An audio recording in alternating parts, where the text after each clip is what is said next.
Hi, my name is Jonathan Corey. I'm a tutor at Seeds of Literacy, and tonight we're going to talk about the American Revolution. So the dates I put on here, which are kind of the rough dates for the American Revolution or the Revolutionary War, are 1775 to 1783. But really the story on the American Revolution dates back many years before and really kind of starts with this tension between colonists and the British Crown. So, like I said, it's also called the Revolutionary War, and it's between the American colonies, of which there were 13, and Great Britain. So, before the United States, was born, which we're going to get to in this conversation, we were colonies. We were 13 American colonies that were controlled by the British Crown, by the British Parliament, and by Great Britain, which had a very large empire that spanned across the world. And the American Revolution was sparked by this tension between the British Crown and the colonists. So here are the 13 colonies. They're all states today, so you can just get a look. It's basically just the east coast of the United States, running from what is now Maine, but was Massachusetts back then, all the way down to Georgia. So the roots of the American Revolution really kind of picked up steam in 1763.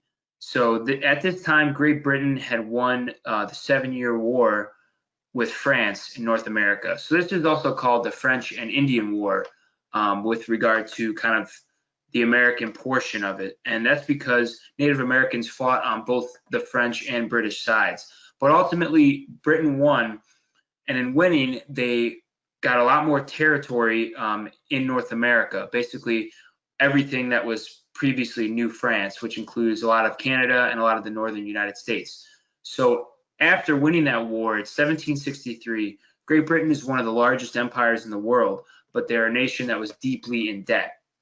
And King George III, who was the king of Great Britain at that time, he wanted colonists to help pay this bill. So Great Britain's in debt and they need some money, and they're trying to get the colonists to help out there. So this really kind of starts the tensions between the colonists and the British Crown, because they start passing taxes and they start passing legislation forcing the colonists to pay money to the British Crown for various items. So here in 1765, they passed the Stamp Act. And this was whenever colonists bought certain items or documents, they had to buy stamps to prove they paid taxes on those items.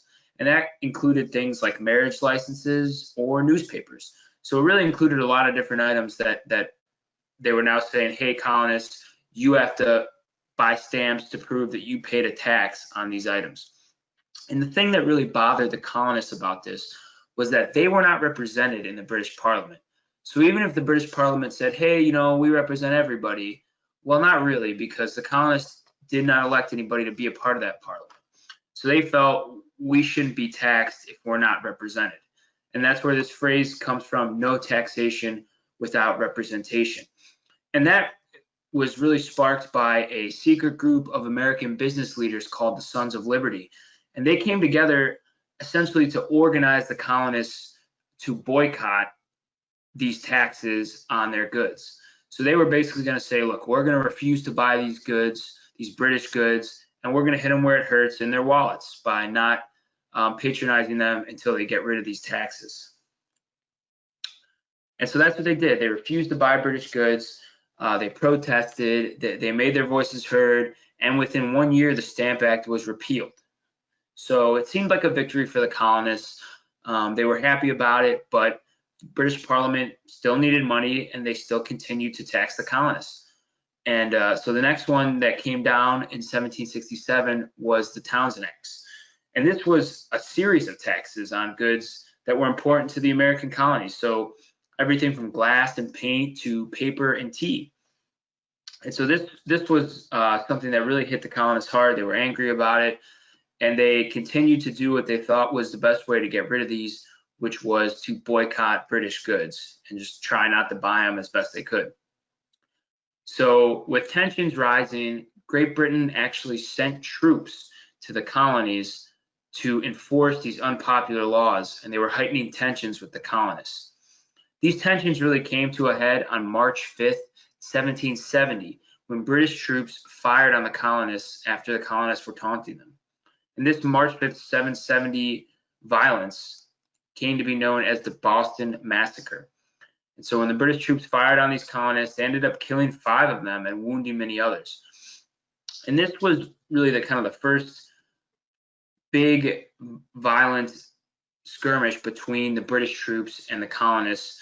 And things were really starting to heat up regarding all these tensions between them, regarding the boycotts of taxes. And it seemed like they were heading towards a more serious conflict. So following the Boston Massacre, the British Parliament wanted to try to quell some of those tensions, but also make sure that the colonists understood, that they could still pass laws and they could still impose taxes on the colonists. So the British Parliament repealed all those taxes from the Townsend Act except the tea tax.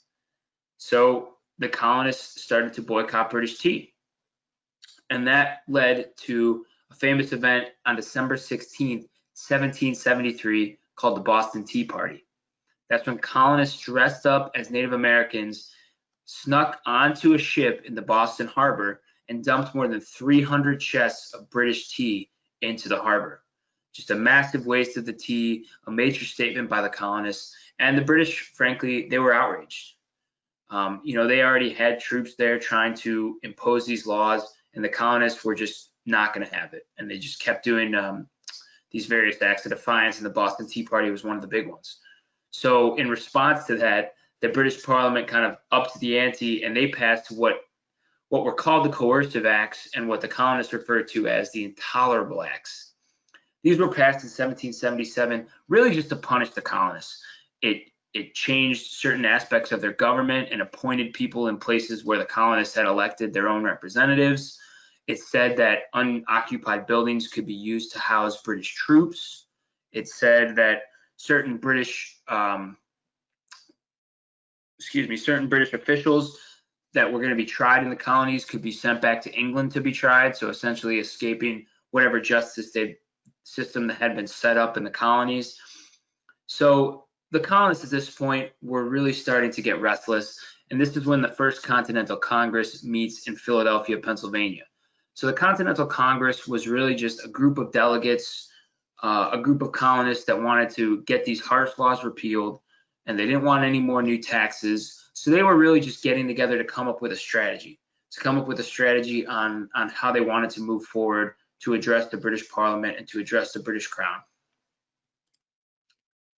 And this is really when the fighting started. So April 17th, 1775, the shot heard around the world. The first shots between both sides were fired, and the battles of Lexington and Concord were kind of the two battles that really kicked off the American Revolution. It was at this time that a Second Continental Congress convened. George Washington, who became the first president of the United States, he was elected commander-in-chief of the Continental Army, and it was from here that the battles began.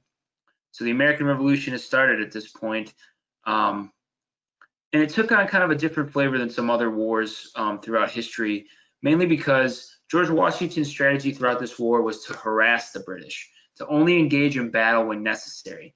He understood that the British Empire was very large. The colonists were kind of a young upstart army, maybe not as big, but they had a lot of advantages as well. The British Crown was all the way across the Atlantic Ocean. Like we said before, they were in debt, and they had just fought for many, many years. So he really wanted to just wear them down, conserve the strength of his army, and essentially just convince the British to give up. And while he was doing that, and while the battles were going on, many of the politicians who really kind of set the tone for the founding of the United States, they were meeting together and determining strategies on how to move forward with government, with governance of the colonies, and kind of with taking the next step to break away from Great Britain. And that brings us to July 4th, 1776, with the Declaration of Independence. It's a very long document. It's a very interesting document. It's worth reading in its entirety. but it really has a lot of the stuff that you hear when you talk about American ideals or American values, that all men are created equal with certain unalienable rights, life, liberty, and the pursuit of happiness.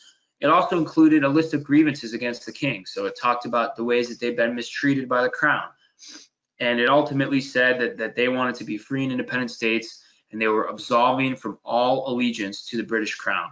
So this was really the written document that said, hey, we're breaking away, see ya, we are now the United States.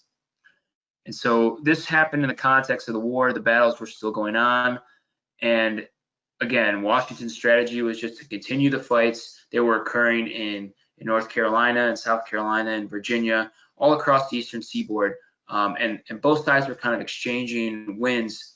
But ultimately, we get to 1781. The French were helping the Americans, and Washington forced the British to surrender.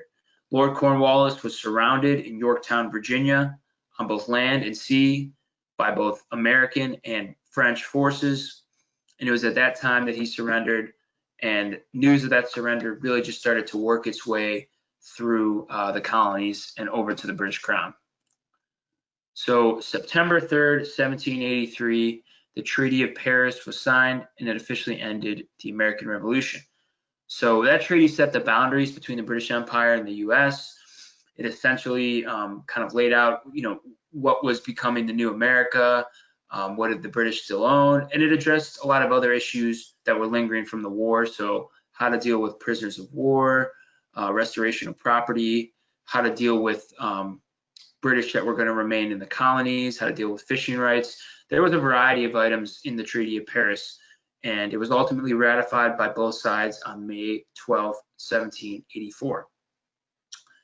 And that's pretty much the American Revolution right there. I mean, it was really based on this feeling by the colonists that they were being mistreated, that they were being oppressed by the British crown, and it ultimately led to them breaking away, declaring their independence, and fighting this battle of conservation and essentially wearing down the British forces to the point where they could negotiate the surrender and form their own nation.